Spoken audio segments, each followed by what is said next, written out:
শাশুড়ি আর ছেলে বউয়ের সম্পর্ক যদি এরকম থাকে তাহলে সংসারে কোনোদিন অশান্তি আসতে পারবে না। এই ভিডিওটা একবার দেখুন, তাই বুঝতে পারবেন। আম্মা এই যে মাছ বাচ্ছি খাইয়ে দেখুন সে কেমন লাগে দেও কইতাছে যদি খাইয়া দেখি। বুঝি ধরুন আর নেওয়া পিস খাইয়ে দেখুন। যে ডক্টর রান্ধু না হাতে তুমি খাম না, মারালে তো খাইতাম একটু করে।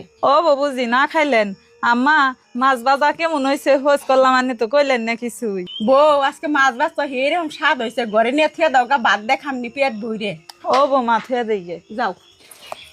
আম্মা কইলো মাছ ভাজা বলে সেরকম স্বাদ হয়েছে, এক পিস খাইয়া দেখি দেখি। আমি তো কোনোদিন মাছ টাছ ভাজি নে।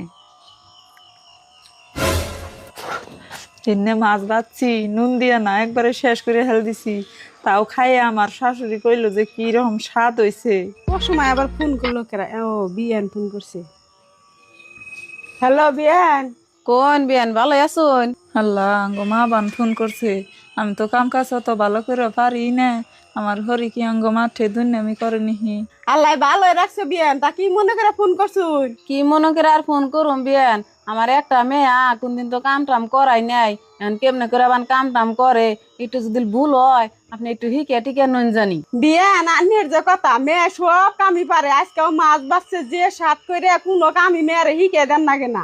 যাজ্ঞা বিয়ান, আমার মেয়েদের কোনো কাম কাজ করাই নাই, তাও যে সবই পারে এই কথাটা শুনে আমি খুব খুশি হইলাম। আর যদি আমার মেয়ে কাম নাও পারে, কোনো বকা বাজি জানি করুন না, একটু হিকে নন জানি। ও বো আন্নের চিন্তা করার নাকবো না, একদিন সময় পেলে আন্নে আহুন জানি। ঠিক আছে বিয়ান, মেয়া যদি দিছি জানতো নাকবই। ও তাহলে এখন রাহি। রাহুন। মা ভাবি কনে বেক কাম করে, তুমি তোমার কাছে গপ্প করলা, দুদিন পরে না তোমার মাথার চুল টাইনে ছিড়বো ভাবি। তুই এটা কেমন কথা কস? বউর মার কাছে দুর্নাম করুম কে? কাম পারে না আর উৎসাহ দেন লাগবো, তেস না বউ কাম করবো। আম্মা আনের আমি খোঁজ করলাম যে মাছ ভাজা খাইয়ে দেখুন সে কেমন হয়েছে। আনে খাইয়ে দেখে কইলেন যে বউ এরকম স্বাদ হয়েছে। আমি না খাইয়ে দেখলাম মাছ ভাজা একবারে তিতে খানি জানা। আনে তাও আঙ্গ মা ফোন করছাল কইলেন যে বেক কামি আমি করি, মাছ বাচ্চা আঙ্গ বউ এরকম স্বাদ হয়েছে। মিছা কথা কইলেন কে? বউ মিশা কথা কম না কি করুম? আমি চাই আমার বাড়ির পুরার বউ জানি কোনো দিন আবেগ করা হান না যে আমার হরি খারাপ।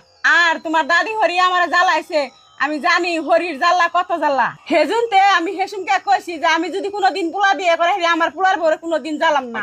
আম্মা আন্নের কথা হইনে খুশিতে আমার চোখ দেয়া পানি বাইরে বের চাইতেছে।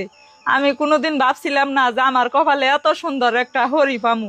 আর আমি চাই আমার হরির নাগাল হরি জানি সব মেয়ের জীবনে মিলে সেই মেয়া ভাগ্যবতী হবো, তার আর কোনোদিন সংসারে কোনো দুঃখ কষ্ট থাকবো না। ও বউ তুমি দোয়া করে আল্লাহর কাছে আমরা জানি হরি বউ এই ফেলে মিলে থাকা হারি। যাও তুমি গোসল করো গা।